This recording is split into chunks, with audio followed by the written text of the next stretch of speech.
Welcome to Mondays with Coach Rice. It's a brand new week, the sun's shining bright. A chance to cast your net, step into the light. Life's full of challenges, it's a winding stream. But with Coach Rice, you'll find your dream. Good morning. Welcome to Mondays with Coach Rice, casting the net. We are here this morning. It's a beautiful day outside. So glad to be here. So happy to be with you guys this morning. Some people don't have to work today, but I wanted to come in and I still have to do my show because I love coming on with you guys. So I just want to say welcome to Casting the Net with Coach Rice, where wisdom, faith, transformation intersect. I'm your host, Coach Rice, your professional certified life and mental health coach, trained counselor, speaker, mentor. Just to let you know what I do. But this podcast is really designed to, cast the net of, inspiration, encouragement, and practical tools that really help you through, everyday life, every area of your life. So today I just want to introduce my guest, Aspiras, author, coach, respiratory therapist. We are definitely gonna dive into his life story. And so, Ace, I want you to tell us about, where you from and how did your career how did your career turn into a journey of a life coach? Wow. Well, first off, thank you so much for this opportunity. Yeah, that's a great question. So I was born in the Philippines, and both my parents were law enforcement. And around the mid '80s, the place where I grew up became a hot spot for cartel. And so my father was on a hit list, and of those people, by the time I turned eight out of those 10 people were murdered. So we essentially flew from the Philippines to California, and that's pretty much where we started. We moved about 8 times in my first 10 years of life. And then we settled in the Bay Area, close to San Jose, in a town called Milpitas. And that's kind of where my journey really began. The transition of being like an immigrant to assimilating wasn't very difficult because I was still very young. But I will say that there were a lot of things that carried over from back home, things such as alcoholism and substance use and things like that from family members. I come from a really big family. I have 73 first cousins, and Wow. we are all over the place. So essentially, I played a lot of basketball in high school, all growing up, and let's see, I attended San Jose State University, got my bachelor's degree in business, and then shortly after that, I had a tragedy in my family where a cousin of mine was killed in a car accident. His brother was driving, and his brother, who was the same exact, like we're like 2 months apart, he was under the influence of drugs and alcohol, and unfortunately, his younger brother passed. So at that moment, the last things I remember my cousin James telling me was, Kuya, which means big brother. Okay. I really wish you would have pursued basketball and seen how far you would have gone. And so at that moment, I quit my job. I went back to the Philippines and I made a semi-pro basketball team, about 5 months of training. And when I came back, well, actually, I got injured in my first season. And so at that time, I wasn't a believer yet. I had grown up in the Catholic faith, and there was a lot of just hypocrisy and challenges. I'm not saying that Catholics aren't believers. There's incredible believers in that faith, but I didn't have a relationship with Jesus, and so having been adopted by one of the top basketball coaches in the Philippines, who was also a believer, I came to know the Lord, Oh, okay. and I gave my life up to Christ at um, 24, 24, 25, 25 years old. Yeah. And at that point, uh, I mean, it was just like I was on fire, um, but really just stumbling quite a bit, Yeah. like I just know like how that can toddlers, be in the right? beginning, right? Oh my gosh, it was rough. But the Lord is so faithful. When I came back to the United States, um, I think that was 2008. Um, that was kind of like at the dot-com bust and the big recession, and so I was trying to figure out what I was going to do for work. And being Filipino, all my family were pushing me to go be a nurse. And I said, "Oh, I can't do all that. I can't clean those bottoms. No way, not for me." And so they, my cousin suggested, "Hey, why don't you check out, um, something with like kinesiology or anatomy and physiology?" And I got really fascinated with how the brain, lungs, and heart all work together. And so I spoke to a career counselor, and they suggested respiratory therapy. I researched it that night, and the next day I made up my mind to be a respiratory therapist. Wow. And so that journey took me to go to school in Los Angeles, um, and that was a lot of fun. It was right after the Lakers won like back-to-back championships with Kobe, so it was a big Laker town, and I was playing a lot of basketball in Venice Beach. But all this being said, I've always been coached, right? Like there's always been somebody in my life that um, has taken time to mentor me, Okay. um, and and so fast forward, I'm roughly what 29 years old at this point. I moved back to Northern California near my family's residence, and I practiced respiratory therapy. And that career gave me a lot of opportunities. I'm still a respiratory therapist, but in um, a different kind of facility. But the opportunity gave me a chance to really see things from womb to two, Okay. all the Wow. perspectives, right? Um, and so we all know what happened with COVID, and Yes. if it's all right, I'd like to kind of share that experience Yes, absolutely.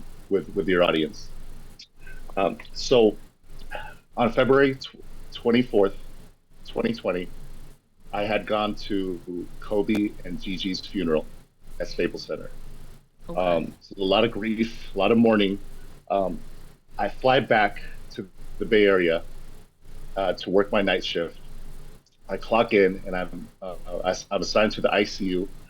And that night, I cared for the first community spread COVID patient in the United States. Wow. Um, yeah, we found out about 3 days after that night. Um, and so, with all that being said, the challenges of it starting kind of there, right? Like, so to kind of clarify about community spread, it was the patient who they couldn't trace it from Wuhan or from a region that had coronavirus at the time. So it seemed like they were kind of in the dark, right? So the CDC was at my hospital, big pharma, social media, and just a lot of confusion. And what is this thing? So, needless to say, uh, my faith was tested, and at that time, for the next about 20 months, I was slowly, uh, slowly dipping into depression.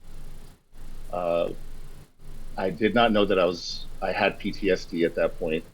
Um, but about 4 months in, I started having tremendous anxiety, panic attacks, and flashbacks. Now, it led to uh, December 21st, 2018. I'm sorry, December 21st, 2021, where I had a failed suicide attempt. Okay. Um, at that point, I was just over it. I didn't want to live. I had two kids and a pregnant wife, and I didn't want to live. I was just overwhelmed with anxiety. Um, so to not get very graphic, but I did try to swallow a bunch of pills, and when I got by the sink,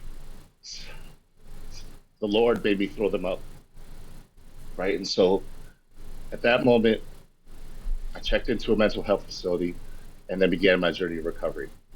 Um, we relocated to Idaho a month later, January of 22, and then I began uh, my recovery.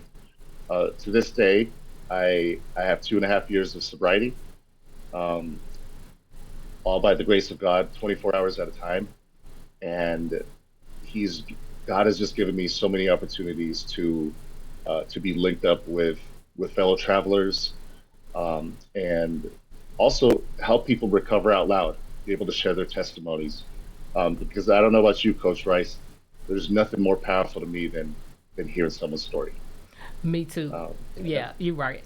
And it's powerful hearing. I'm just in awe of hearing your story and have so many questions because I'm really in awe. I notice how emotional you kind of. I sensed that you was emotional as you talked about the suicide attempt. Wow, I'm so glad that nothing came of it. Praise God. Um, were you, was this before you knew Christ or after? yeah, so I had been walking with the Lord, Okay. um, and I think so. During the pandemic, obviously there was a lot of confusion and frustration, and having been on the front lines and choosing, uh, due to my conviction, to not get vaccinated, it threw a lot of extra pressure, Okay. uh, and so a lot of moral injury. Um, I think there wasn't. I had nothing against people who got vaccinated, right, Right, or right, or right. or didn't. It really is one's choice. Hmm. Um, however, I was convicted not to, and so paying the price, it really affected my mental health. Um, but hey, the way I have it is, you get to know God on the way up, but you really get to know His character on the way down, and He's just blessed my life so much. Yeah, and I asked that question because a lot of people think that just because you know the Lord, just because you have a relationship with Christ, don't mean you don't go through things, right? And it has Mm, nothing to do with your level of faith. It's the level of distress that's on you and how yes. you know, that was very traumatic for you to, probably to see what you saw, right? What got you to your wits end? Like at that moment where you like, what were you thinking at the moment when you were like, I just can't do this anymore? And you also you had your family as well, right? And so what was it what was it that was actually so detrimental at that moment that made you see that made you feel so hopeless? Mm. Well, actually you already said, but that what did what were you going through when you felt that hopeless feeling? Mm. So it was so many different things. right? Like you think about your family of origin and their stances, they're them also experiencing a lot of fear and uncertainty. Um, and and I think that coupled with with a hostile betrayal type of work environment for choosing not to get vaccinated, right? And so having to make a choice between uh, going to work every day in the face of like an unknown danger and desperately wanting comfort and approval from your family, um, all while dealing with post-traumatic stress, undiagnosed. Right. Um, it really brought up a lot of complex trauma, things that I had never dealt with. I did not know what neuroplasticity was or any of those things at that time. So uh, the last straw for me was a request to attend my brother's wedding, and I only have one brother, Oh, and I was vehemently denied that opportunity to go, and it felt personal. It felt like there was. It really felt like there was no escape. There's a bunch of other events that led up to that, but if I was to summarize it, um, even pastors that I'd been working with and talking to um, had advised me to stay away from certain situations, from certain gatherings and groups because of what I was doing for work. Getting spit on at the gas station oh my when you're goodness. just trying to fill up, right? So a lot of just things that I've had to process. Um, but yeah, it was just such a dark time. Yeah. I felt like the stress of the world was on my shoulders, and all I was doing was blowing up on my family, and I could not control it. Um, it didn't take much to set me over the edge, and I began uh, drinking heavily and also taking prescription drugs, and I just couldn't get out of the loop. So yeah, that's it was a dark time. You know, I thank you so much for sharing that. I was my brain moves faster than my man's than my heart sometimes when I'm trying to get out things. But you really answered that question very well, even though the question was kind of a little blurry. But thank you, and I love the authenticity of it. Like you know the way you're expressing it, and I thank you so much for sharing that at that level of authenticity because people need to understand you that you can go through a very dark moment, but your testimony is you sitting right here talking about it is a powerful testimony. And so You, you had coaches all your life. You went through a you went through turmoil for not taking the vaccination. You went through watching people die in front of you from COVID-19. And you being a first responder, that had to be detrimental. And then you went through then you know, you had alcohol to try to drown it out, right? And you had a family that depended on you as well, even though you was going through all of the things that you were going through. I can see how that can feel very that can be very dark and hopeless. I mean, you know, with no hope at all. Feeling like that. What was the what after you know what was the moment that got you out of that dark period? yeah, I think there were several moments where God just intervened, and I'll say it this way: when I had when I made my first trip, moving some of our stuff up to Idaho, Mm-hmm. there were times I wanted to drive out the freeway. I said nobody and nobody would know. It could look like an accident. And those thoughts of driving off and uh, falling into a ditch and all these things, I I remember distinctly um, making sure that my family would have my life insurance. So I had my policy set up and everything. Um, God was doing incredible work at that time. He I call it $5 Phillips.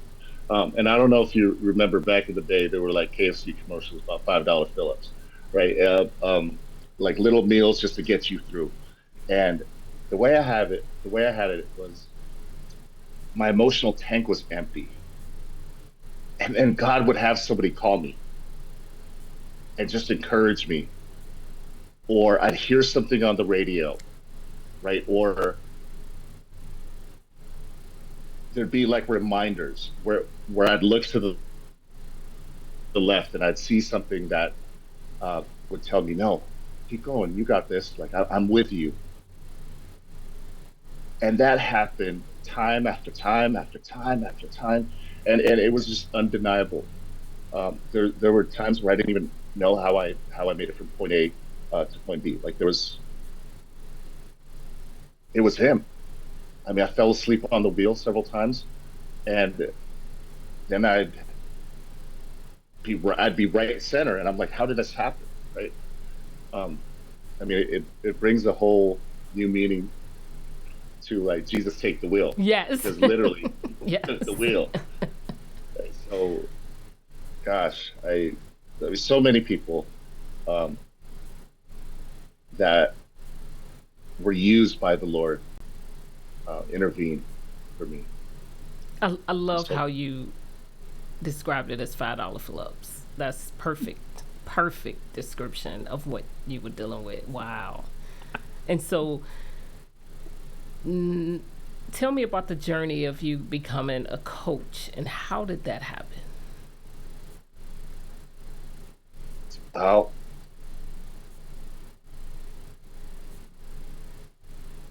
so I was a high school varsity assistant coach, and I was a head JV basketball coach at my former high school. And so I've always had it in me um, to try to be the person I needed growing up. And whether it was my brother's friends, there always seemed to be some people who would want to get better, and then the people who would want to get better, uh, those are my people because so am I. And so January 1st of 2024, I released my first book, and I have it here. It's called Triumphing in Truth: Okay. Transforming Trials into Testimonies. And I wrote that book based on um, literally a good friend of mine who currently lives in Hawaii now. He said he had a dream that I would write a book. And I said, that's nice. Cool, bro. All right. Well, God's got to bring the people around to help me make that happen. And so it would be one Bible study to another. And it would be like friends that I'd go to lunch with. And they would say the same thing. And all of a sudden, there started to be some momentum. I started getting back into poetry, and using journaling as a creative outlet. Um, and then I was approached to write this book. Now, was I still dealing with my stuff? Yes. Am I still dealing with my stuff? Absolutely. But there's a way to struggle well, and we struggle well with community. We struggle well with accountability, and most importantly, we we struggle well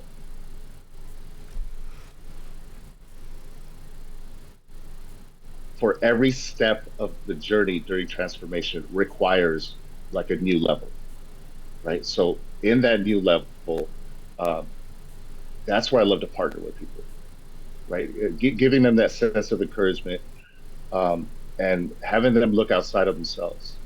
Like most of our emotions when we're ready to embark on something new are going to be fear. Yes. I mean, it's everything that, gosh, the treasure is in the work that we avoid.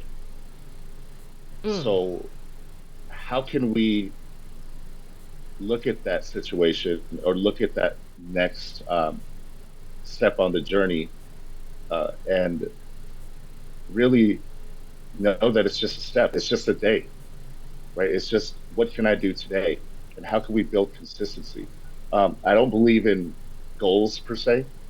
I think they're supposed to be out there, but I think raising our standards, right? Like raising our standards to be able to turn into like the goals are going to be accomplished if we raise our standards. Um, and so, like declarations, I declare myself as being loved, sober, patient, humility, and integrity. I have that on my wall. Look at it every day and try to live by it with God's grace. So, who is your ideal client? Oh, that's a great question. Um, I was just working with my coach for regarding this, so this is awesome. If he's watching, all right, Bobby, I'm here. um, my ideal client would be somebody ready, somebody who's ready to take the next step. Whatever stage it is in recovery, I think there's something to be said with the D part of post traumatic stress disorder. I think that's something to really explore. Like, do we have disorders or are we just experiencing post traumatic stress? Right? What tools can we integrate? And so the person that I'd love to work with, a couple of my clients right now, I have one in South Africa and I have another one in Orange County. Um, both of them are also like in the mental health field. And so uh, for me, it's people that would like to break out of post traumatic stress, move past the struggles of anxieties with complex PTSD, and really start thriving. Um, because I had the opportunity to write my book and share my testimony, it doesn't have all that power over me anymore, right? Like my struggles don't have that power. So those chains have been broken.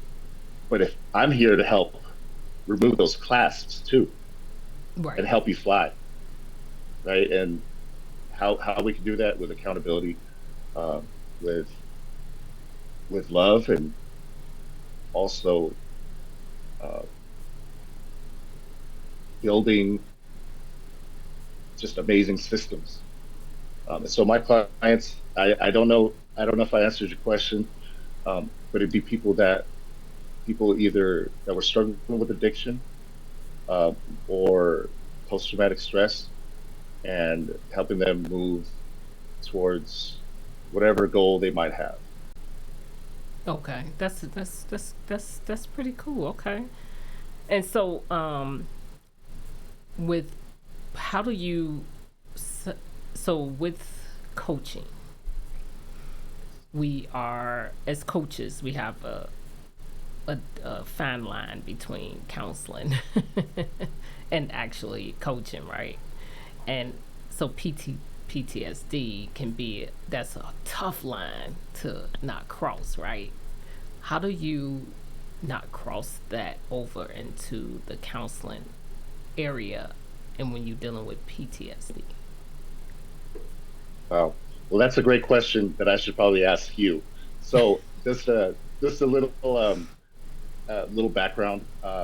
Recently, I just got accepted to Northwest Nazarene University to pursue my master's in social work, Okay. and I want to get into clinical mental health counseling and addictions. Um, and so it's all in the work, right? Like, how do you not cross that line? I think the first thing, um, being somebody who's worked in peer support, uh, I'm not a counselor. I'm not a therapist, but I can suggest certain modalities that have worked for me. I've shared that. So I shared several modalities like timeline therapy and um, EMDR and a few other things in my book, but uh, leave those for the big dogs. And I'm here for accountability. I'm here for mentorship, but I'm actually a fellow traveler because every day I get to put in the work. I get to enjoy the journey. And if I can partner with you, I mean, first off, it's an honor, it's a blessing. Um, but I also love to sprinkle in wisdom that I get from the Bible, reading that every day. So it is very challenging. Um, but I think the biggest thing is staying in your own work, right? Staying in your Yes. own work. It's That so that's it's so so it's true. so important. I mean, counselors who might not have done their own work are pretty easy to spot. Um, and so I never want to be one of uh, those counselors when my time does come uh, to be a counselor. But right now, I love coaching. I I just I absolutely do love it. too. I really do too. And it is tough. I have a master's in marriage and family therapy, but I like coaching. I love coaching. Nothing wrong with being a therapist, but I love coaching better. But I do have to be care. I do it the same way you do. I have to. I really can't take you where I haven't been, and so what I leave the like if it's something that I'm not like PTSD.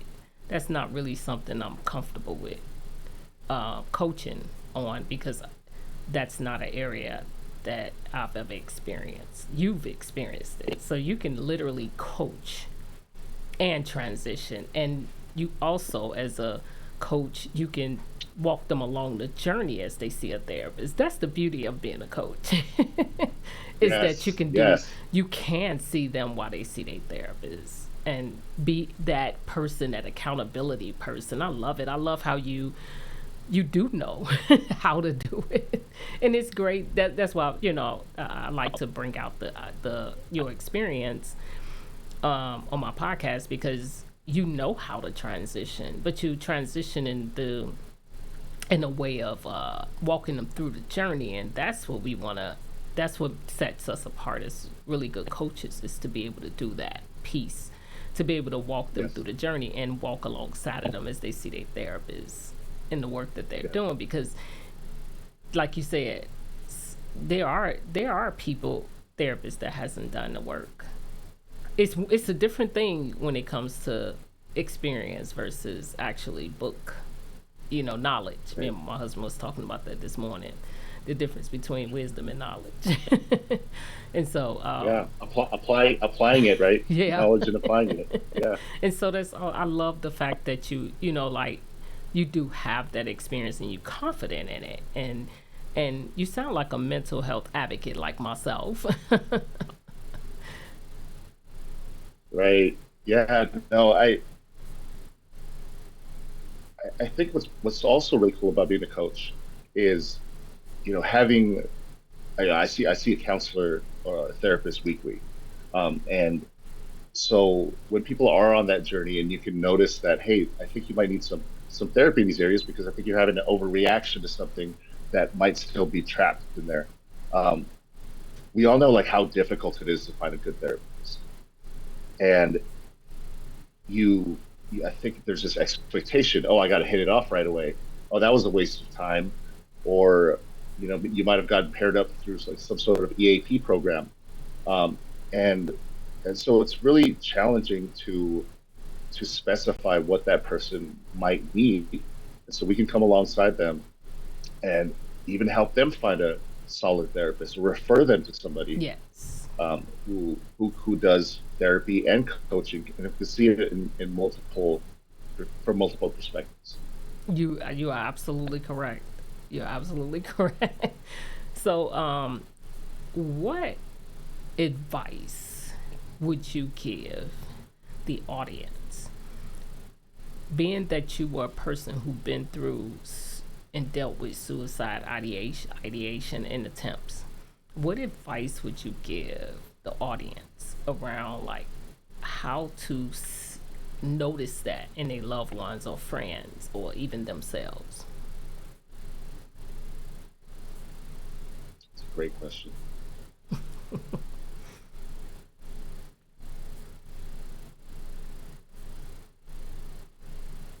I think what happens with post-traumatic stress is that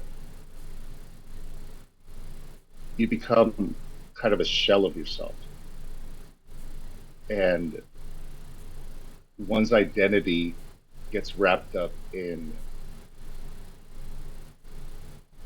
who they are at work, what they're supposed to be doing, and um, there begins to be a shame cycle where I blame myself for everything that's going on. Um, and my perspective just gets narrower and narrower and narrower. And then ruminating thoughts start happening, insomnia, um, flashbacks randomly, and blowups that maybe a couple of years before that, or the near past, there weren't those things. So I think it's important to ask a close friend, close family member, hey, have you noticed anything different about me recently? Um, Ask those tough questions. Uh, you might not like what you hear, but getting that person's opinion um, could certainly help one begin their journey to recovery. And and so there's a lot of resources out there. Um, I'd love to speak with any of your audience members who might be uh, questioning if they might have some post-traumatic stress. And I think we all deal with some of it, right? But the extreme level um, really begins manifesting internally. Um, for me, I October of uh, 2023, uh, I had to take some time off of work, and about a month and a half after that, we had an incident at work that brought up a lot of memories and things that were essentially complex, like childhood trauma. Yes. And because as men, uh, we're told to suck it up, not cry, move past it, distract, push through. Mm. And because of that, all of my trauma started storing into my body. Right, all that stuff was being stored. I was repressing, suppressing. I was just caught up, and so I began having seizures, Mm.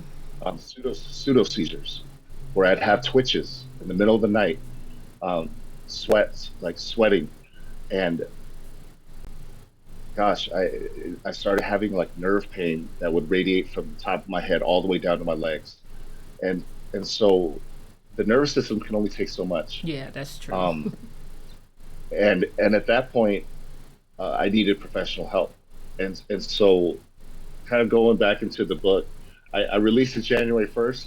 Okay. January 18th, I was in treatment. I was at a trauma recovery center for 40 days. Like it was it was what I needed. So there's no shame in any of in getting help, getting a second opinion, a third opinion, or fourth, or even consulting with somebody regarding one's numbing mechanisms, right? Like, gosh, pornography, alcohol, marijuana, pain medication. Um, just watch scrolling on social media all day. I mean, all these things can really negate um, negate our mental health, our mental clarity.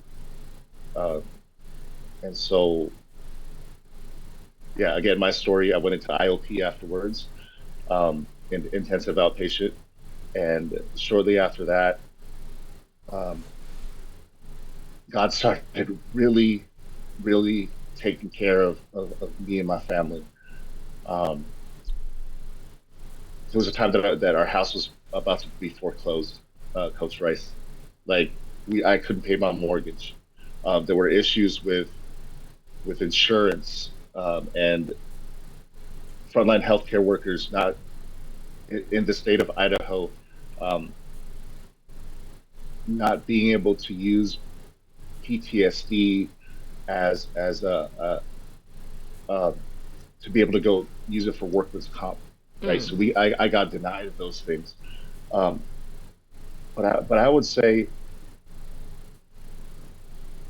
the most courageous thing you can do is ask for help. yes. It's the bravest.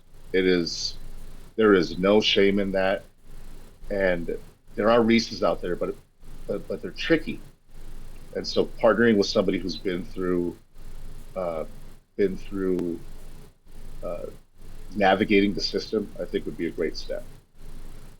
Wow. Yeah, you're right. Watching those numbing strategies are huge, and sometimes we ignore them in our loved ones because we so used to them functioning a certain way, right? Or just we. I don't even think our brains want to know if they're actually dealing with something, right?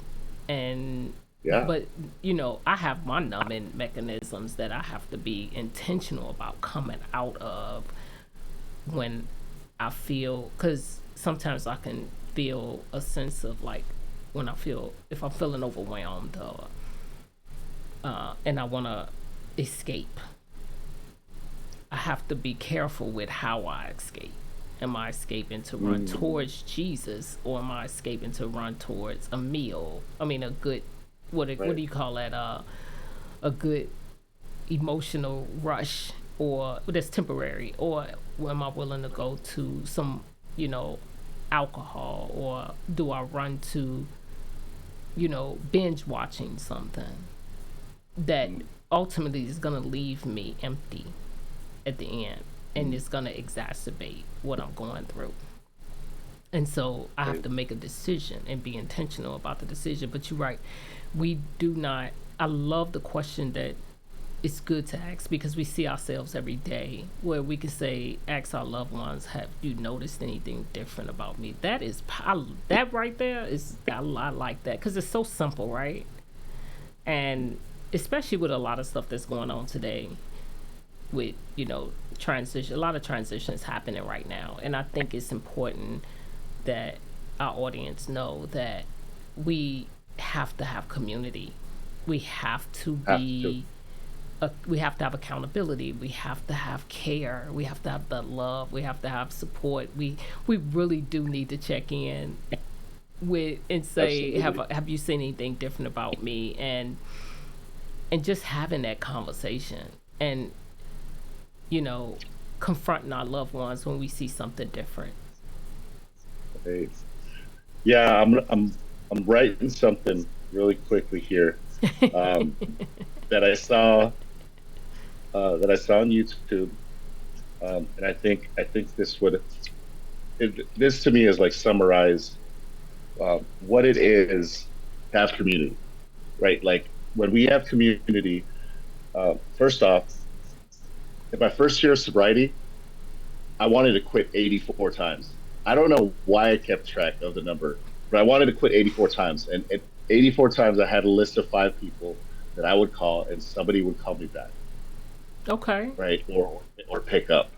And it didn't matter what time of day, what time of night, they would. And so I how you can't go through a transformation process alone. I really think No, you can't. it's impossible. Um, not saying that God can't get you through certain steps, because He absolutely does. But having that mentor, somebody who's actually gone through it, can just make things a lot easier because they see things we don't see.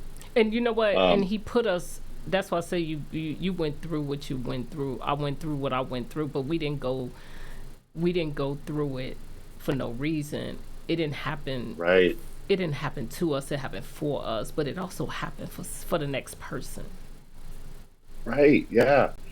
And in Second Corinthians 1 verse 4, God comforts us in our affliction, Yes. so that when others are faced with any affliction, we can comfort them the same way God comforted us.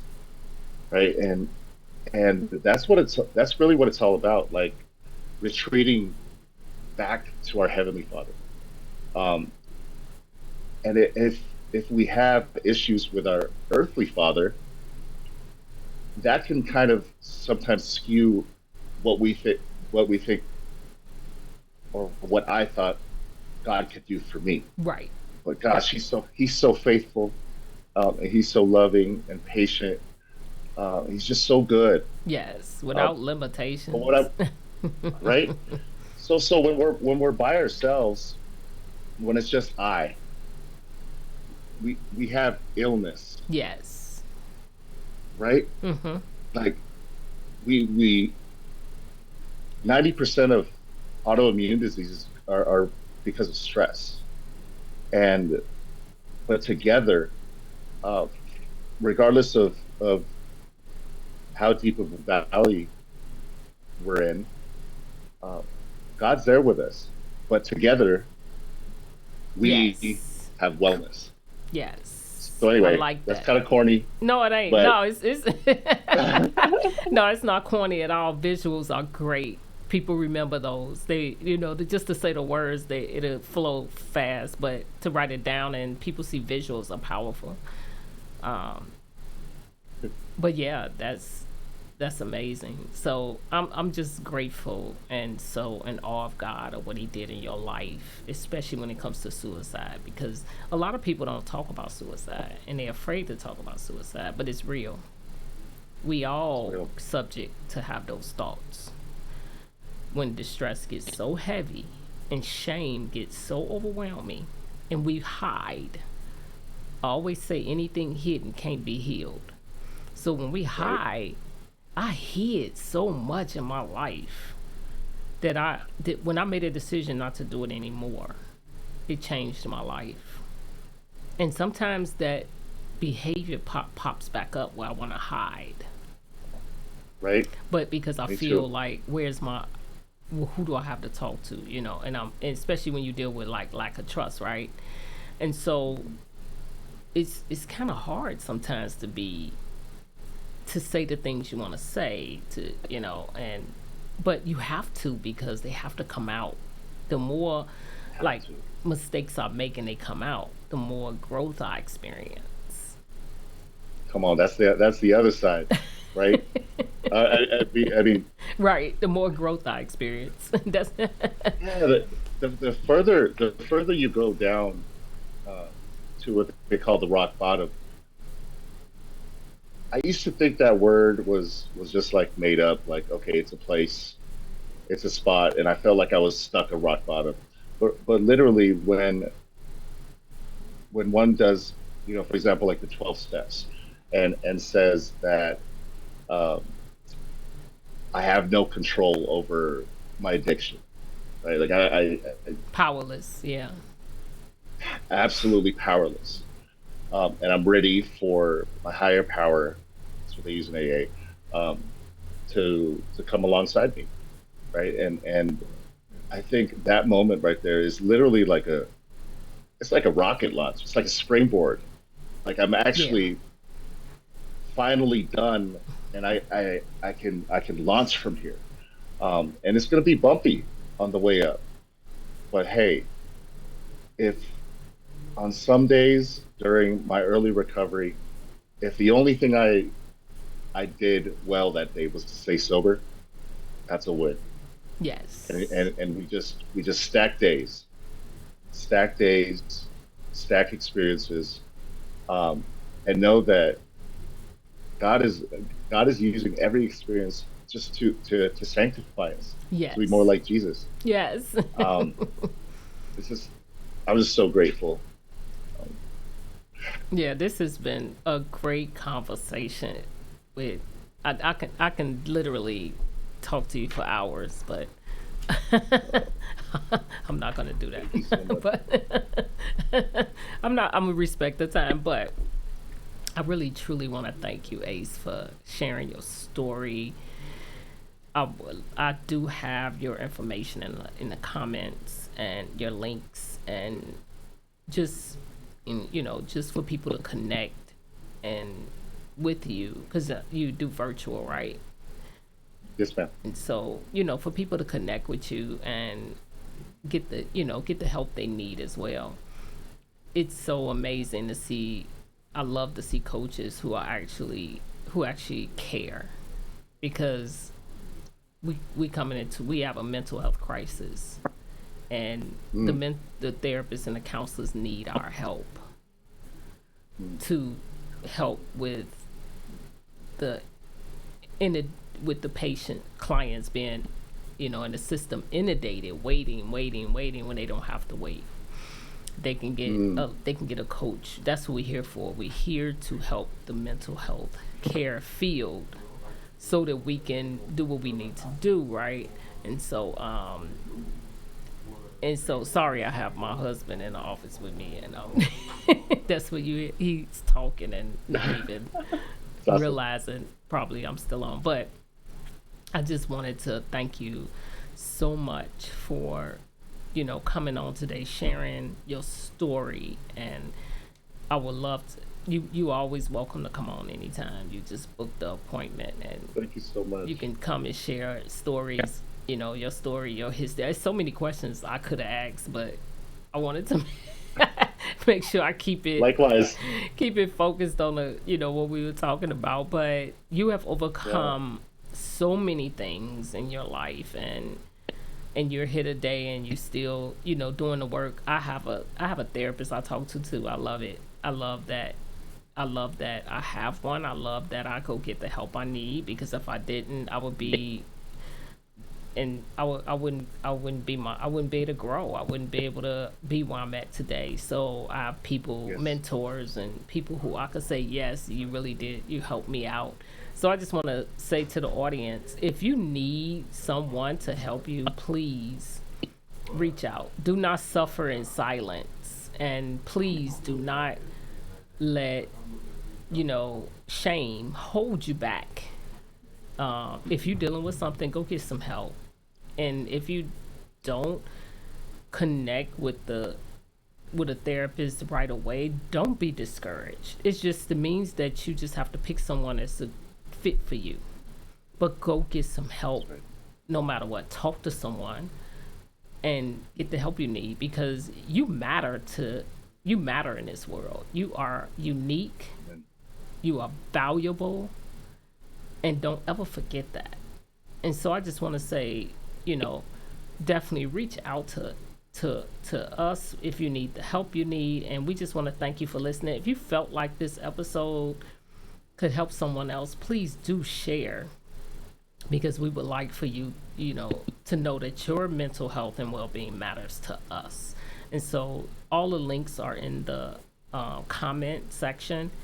I mean, are in the description. And please reach out, check out his book. You may like it. You may end up. It may be helpful for you. And reach out to him if you need him. Like I said, we're here to help. So thank you so much for listening. Thank you, Ace, for coming on. Thank you so much. Thank you so much. Last thing I want to leave your audience with, um, practice transmutation. So certain negative words or stigmas such as PTSD, we can create new meanings out of it. So Yes. post-traumatic stress disorder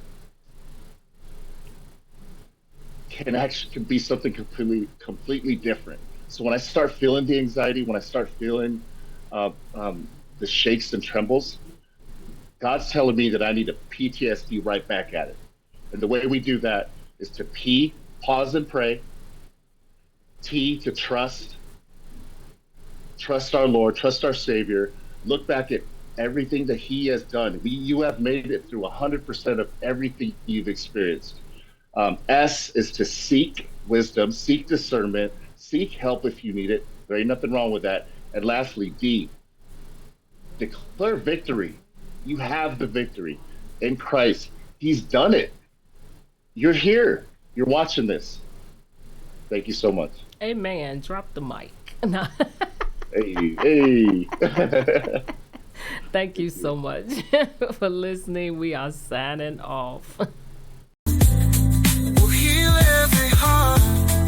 So join us now. Let's make life suffice. Welcome to Mondays with Coach Rice.